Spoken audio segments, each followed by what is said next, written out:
Tan Malaka lahir pada tanggal 2 Juni tahun 1897 di Nagari Pandan Gadang, Suliki, Sumatera Barat. Ia memiliki nama asli Ibrahim gelar Datuk Tan Malaka. Ia berasal dari keluarga Minangkabau yang religius dan dihormati. Tan Malaka mengenyam pendidikan di sekolah rakyat Belanda yang jarang diikuti oleh anak-anak pribumi pada masa itu. Kecerdasannya membuatnya melanjutkan ke Quick School di Bukit Tinggi.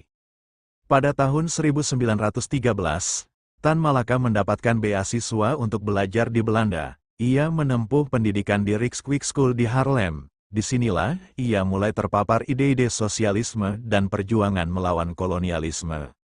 Di Belanda, Tan Malaka membaca karya-karya Karl Marx dan Lenin, yang memengaruhi pandangannya tentang keadilan sosial. Ia juga terlibat dalam diskusi-diskusi politik dengan kelompok-kelompok sosialisme.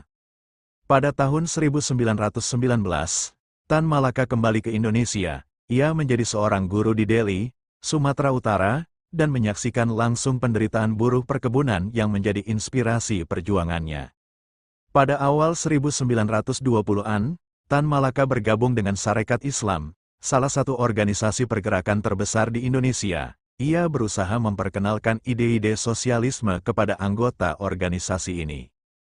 Tan Malaka kemudian terlibat dalam Partai Komunis Indonesia, PKI. Ia menjadi salah satu tokoh penting dalam penyebaran paham komunisme di Indonesia.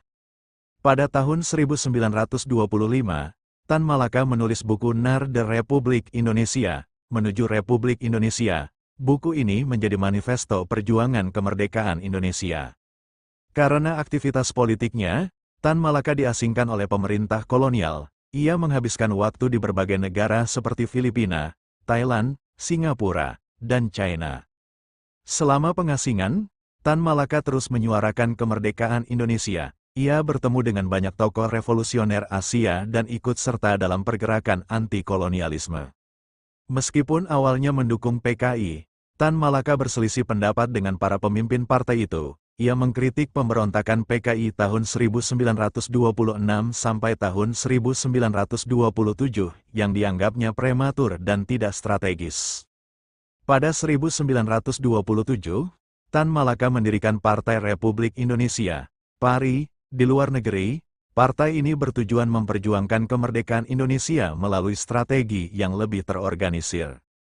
Pada tahun 1942, Tan Malaka kembali ke Indonesia secara diam-diam di tengah pendudukan Jepang. Ia terus terlibat dalam perjuangan kemerdekaan. Setelah proklamasi kemerdekaan pada tanggal 17 Agustus tahun 1945, Tan Malaka mendukung penuh kemerdekaan Indonesia. Ia juga memberikan kritik tajam terhadap kebijakan pemerintah yang dianggapnya terlalu lunak terhadap Belanda. Tan Malaka mendirikan Persatuan Perjuangan, sebuah gerakan yang menuntut agar pemerintah mempertahankan kemerdekaan dengan tegas tanpa kompromi dengan Belanda. Pandangan radikal Tan Malaka membuatnya berselisih dengan Soekarno dan Hatta. Ia menentang perundingan Linggarjati yang dianggapnya melemahkan posisi Indonesia. Pada tahun 1946, Tan Malaka ditangkap oleh pemerintah Indonesia atas tuduhan makar. Meskipun demikian, ia tetap menulis dan menyebarkan ide-idenya dari penjara.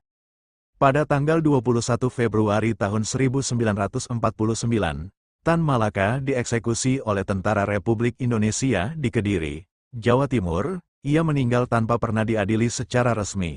Pemikiran-pemikiran Tan Malaka tentang sosialisme, pendidikan, dan kemerdekaan menjadi inspirasi bagi banyak tokoh perjuangan Indonesia. Meskipun sempat dilupakan, Tan Malaka akhirnya diakui sebagai pahlawan nasional pada tahun 1963. Namanya terus dikenang sebagai seorang revolusioner yang konsisten memperjuangkan kemerdekaan rakyat Indonesia.